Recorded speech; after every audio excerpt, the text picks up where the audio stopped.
Hey everybody, Wendy Sellers here, the HR lady. Welcome back to our podcast. Today we have here the co-founder and CEO of Endurance Learning. We are going to be talking about budget-friendly ways to support employees' growth, might be your own growth and your development as well. And then we're also going to be diving into how HR, or whoever is wearing the HR hat, can guide organizations to develop training on a shoestring. So that might be a pretty big shoestring. So let's hear more from our expert today, Brian Washburn. Hi, Brian.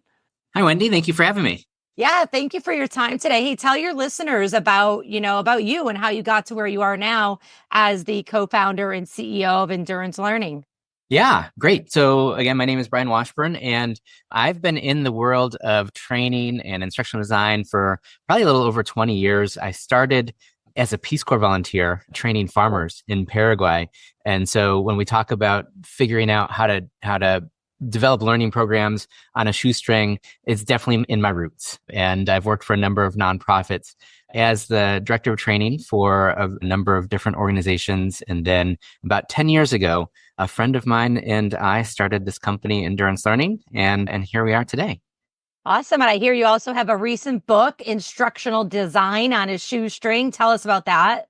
Yeah, so the Association for Talent Development has a series of books called On a Shoestring, and so mine focused on the world of instructional design, and it's kind of a short read, and it is loaded with just a bunch of ideas, templates, and resources for people to be able to just kind of crack open and try to figure out what is it that my situation calls for, and how can I do that pretty quickly and pretty cost effectively.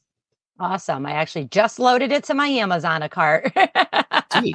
No, that's hey, if it's on a shoestring and if it's short, it's for me, and I think it's for most of our listeners too.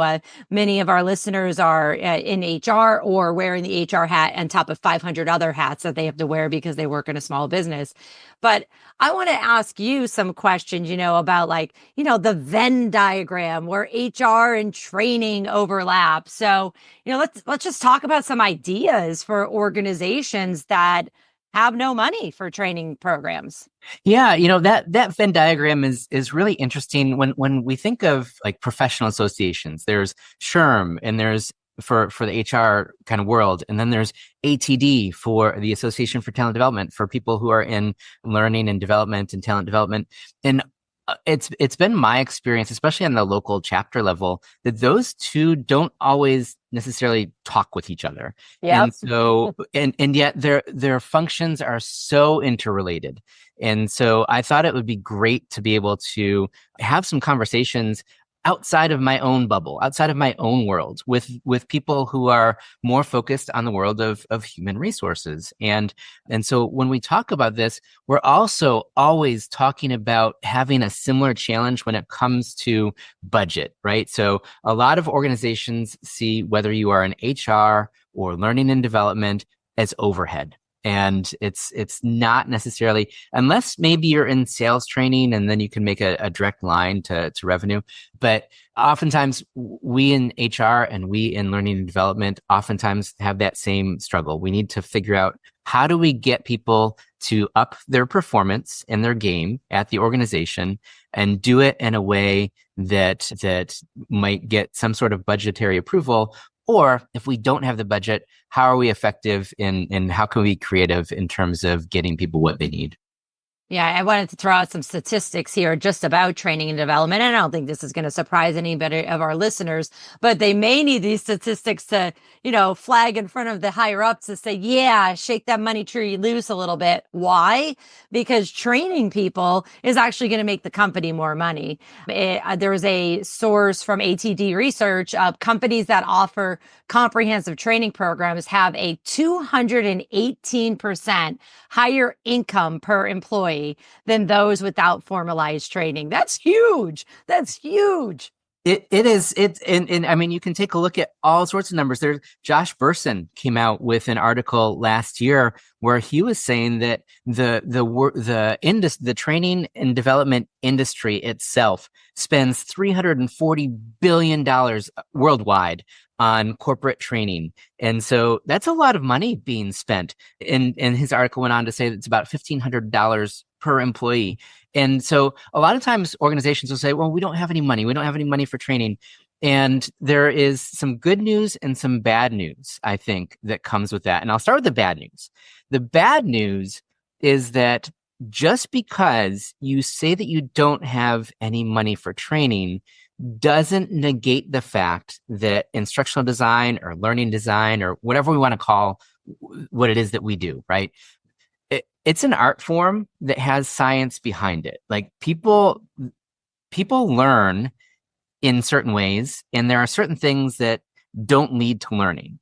And just because you don't have any money doesn't make the brain learn better, right? You can't just say, I don't have any money, so we're going to put together some slides, I'm going to talk, or we're going to do a webinar, we're going to record it and put it up on the LMS, and that's our learning program. That is, the bad news is that doesn't help. The good news is there are some other ways that we can be a little bit more effective when we're working on a shoestring. Yeah, and I'd like to get into those ways, but I do have one more statistics that kind of goes on the good side too. So yes, it's expensive to train and to develop, but that's too bad. It's an excuse in my opinion, because if you don't plan on training and developing your employees, then you're going to fail as a business overall. As we saw, you get higher income, higher revenue, the more you train every single employee. But on top of that, we have this thing we'll just say since 2020, but it's been long before then, where we have this thing called voluntary turnover and people leave the organization. Well, there's another report from LinkedIn Workplace Learning, and they said that 95% of employees said they would stay longer at a company if they actually invested in their learning and development. So first of all, training to do my job that you want me to do, and to develop me to do my job for next year or the year after, so that I'm still motivated. So I'm sure those stats don't shock you, right? No, there's nothing surprising about it. I was just talking with somebody last week, and he reached out and said, "Hey, could you maybe give us a proposal for this thing that we need to do?" And I asked him, "So what's your budget?" And he said, "We don't have a budget in mind. Just keep in mind that we're not Coca-Cola." And I said, even if you were Coca-Cola and you're trying to get budget for training, you're not going to get it. I live in Seattle. So in, the world of Amazon or Microsoft or Boeing or any of these big companies, they have lots of money. You can see that on the news all the time. Not much of that money is going to the world of training. So whether you're at a big company or a small company, I think anybody who is responsible for their employees' learning is going to have to figure out, how do we do it in a way that's not going to break the bank? And as you mentioned, there are so many benefits to effective employee development, right? Right. And one of the top reasons is we don't have to spend money trying to find new people, right? We can reduce that turnover.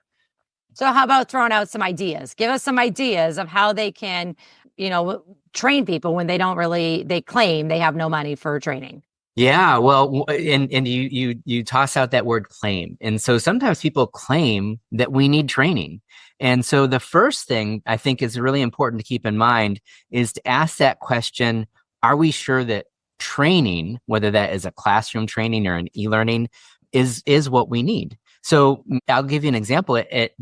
From my personal life, when my garbage disposal stopped running, I went to YouTube to figure out how to fix it. I didn't go to Home Depot and spend a day learning general house maintenance, right? And that's a metaphor for what a lot of organizations do. We need somebody to be able to do something very specific. So we're going to put them into a classroom or put them through an e-learning program that's going to take a bunch of time that gives them way more than they need. And so if the answer is to the question, are we sure that we need training? If the answer is, I'm not sure. Well, what else can we do? There are all sorts of informal strategies as well that can be super cost effective and just as effective in terms of performance, whether that is giving somebody a quick reference guide or a script or an FAQ document, a flowchart, a checklist, video tutorial, a chatbot, a decision tree that just helps people to do their jobs better without taking them offline. That is perhaps the lowest hanging fruit. Are we sure that we need that training? I can give you more, but it looks like you might want to jump in here. Well, I'm just like in my head going, yes, a decision tree. Hello, that would be amazing. Especially for people that are dealing with, decisions to go this way or that way, and you're going to lose the sale. If your customer service, somebody's upset, somebody's asking for a discount, for them to easily find that decision tree to say, if asked this, do this. But I would just like to say, make sure the employees, especially if they're new hires, know where the heck that decision tree can be found. Make sure it's not complicated, that they're going through like an old yellow pages. You know what I mean? That it's, if you have like maybe a tablet and say, click here, we have to just make it foolproof so that we can hire almost anybody who has the aptitude to learn the knowledge, skills, and abilities that are needed, and or have the behavioral aspects. And then we could figure out, okay, what are we missing? Let's train them on the basics, and then they could figure out the rest with things like an FAQ or a decision tree. I love it. I love that concept. Yeah. And sometimes people think, oh, not only do we not have any money, but when we talk about working on a shoestring, oftentimes I'll think of all sorts of resources. So money is one, time is another. And if we only have an hour to train people, sometimes we try to shove everything into that hour, right? And we don't have to if we go into it with the mindset that if we can give people a taste of what they need, give them the right direction, and then give them some sort of resources that they can use afterwards, then that can really, really put the Band-Aid on a really, really big issue. Yeah, it's like it's training them to find the tools and the things that are necessary. I just bought a course myself. It's for marketing, and I have hired a consultant, and that person has a course, and I started the course, and I'm like, I have no clue what this terminology even is. So then I had to wait until I had my original or my first meeting with her, and then the terminology. I was like, okay, now I know what the heck she's talking about. Now I'm going to go back and start the course. But when I started it by myself, I was like, I don't even know what these words mean. So super important to maybe just start small. And you might also have, training for experienced people in this role, or training for new hires, regardless if they're experienced or not. Training about our culture, for example. Wouldn't that be nice? Yeah, absolutely. And so the other thing is, and you mentioned that you just purchased a course, right? So that's another thing. There are lots of things that are already existing that we don't need to recreate. And so going out and finding whether it's inspiration from other sources, or maybe going out and purchasing, we had one client that came to us and said, we need training. Can you train our people on how to deliver training? And then when I started poking around a little bit, I realized everybody in the organization needed something a little different. And so it would be more cost effective for them to purchase a subscription to something like LinkedIn Learning than it would be to have me design like a training for that everybody would need to attend, but not everybody would benefit from, right? Yeah. So there are other things out there that sometimes when people are creating instructor-led training, they're like, oh, how do I make this more engaging? I feel like I just talk and talk and talk at people. Well, there are lots of other people out there who have done some really, really interesting things. And there are lots of activities that you can just kind of find, whether you Google it or find a resource. We have a resource that is free, a free download, and I'll give you a site to download it towards the end. But it is an activity cookbook where people can kind of go and figure out what kind of activity would make sense in this moment. And then they can draw from 63 different activities that they don't have to themselves create on their own. Also, if you're doing e-learning as opposed to instructor-led, there is so Articulate has kind of the corner on the market for rapid authoring tools for e-learning. And they also have this amazing online community where people are just sharing all sorts of files and ideas of ways that they're creating e-learning, so that if you are new to e-learning development, or maybe you've been doing it for a while, but you just need some new inspiration, there are all sorts of ideas that you can download, not just ideas, but actual source code and files that people are sharing in online communities. So that's another way to kind of ease the burden on us as designers, because there are other people out there who have done this before and who are sharing some of their inspiration. Go ahead and share that link for the course that you were talking about. Yeah. So we have some resources, whether it's templates for a lesson plan or a storyboard, or even this activity cookbook. If people go to endurancelearning.com/HRlady, hopefully that's easy to remember, then they'll be able to download these resources for free. Okay, awesome. And the notes will be in the podcast link as well. One other stat that I wanted to talk about real quickly before we wrap up is that employees retain approximately only 25% of the information that they learn ever after 2 weeks without follow-up training. So when you're going through orientation, I do a whole training on recruiting and orientation. And, people think orientation is the first day. And it's like, no, no, no. It's like up to 90 days probably. Could be longer for some roles, could be shorter, but don't jam all that training in the beginning. Roll it out of what's vital, probably safety, depending on the position.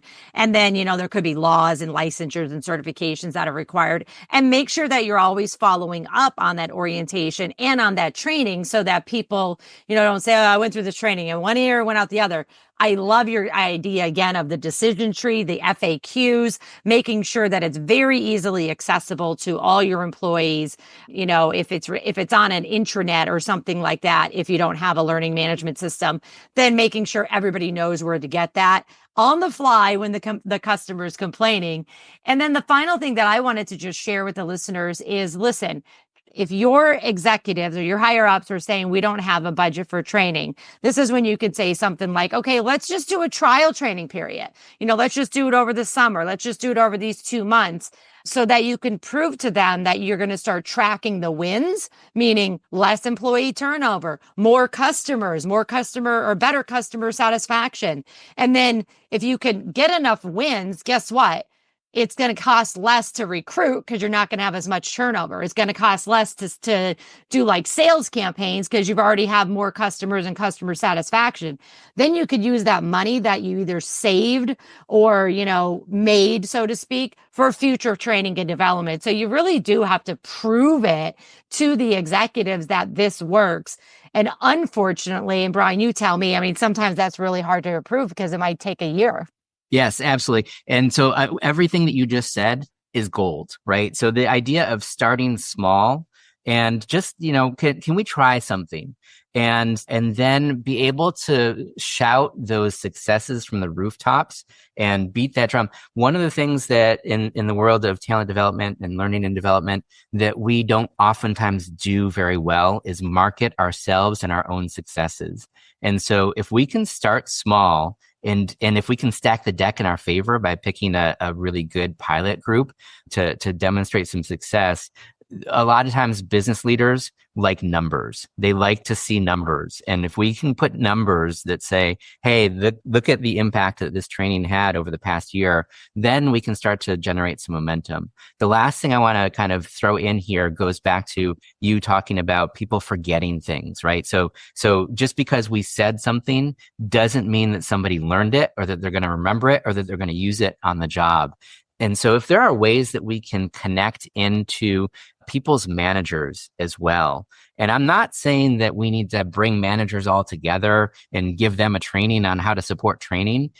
Managers are busy people, but if we can make their job easier by providing some sort of resource, whether that is give our learners a resource to share with their managers during a one-on-one. It could be a checklist of things to talk about. It could be questions for the supervisor to ask following the training. It could be a goal setting sheet that says, this is what I want to do by when. Can you help hold me accountable?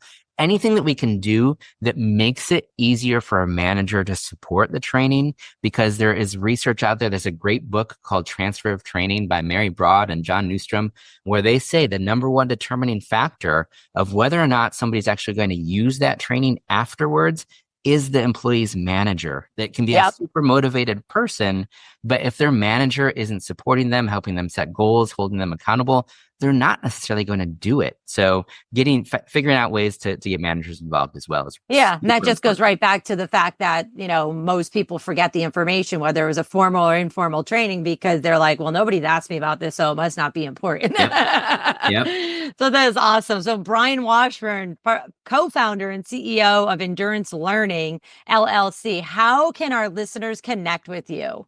Yeah, they can email me directly if they'd like. Brian@endurancelearning.com. That's BRIAN. Sometimes when I do my coffee order, it's spelled differently, but BRIAN@endurancelearning.com. They can look me up on LinkedIn as well. And of course, that link on our website to download some of these resources, endurancelearning.com/HRLady. Absolutely. Well, Thank you so much. This has been very informative and it just gets me excited again. I love, love, love training. I love when people, do training and go, wow, that was not a waste of my time. Thank you very much. And for our listeners, just so you know, I actually have just rolled out a new learning management system called Insider Access. So if you want to check that out, you can get a 7-day free trial at my website, thehrlady.com, and just click on training options. We hope this information has been helpful. Thanks for joining us and take care.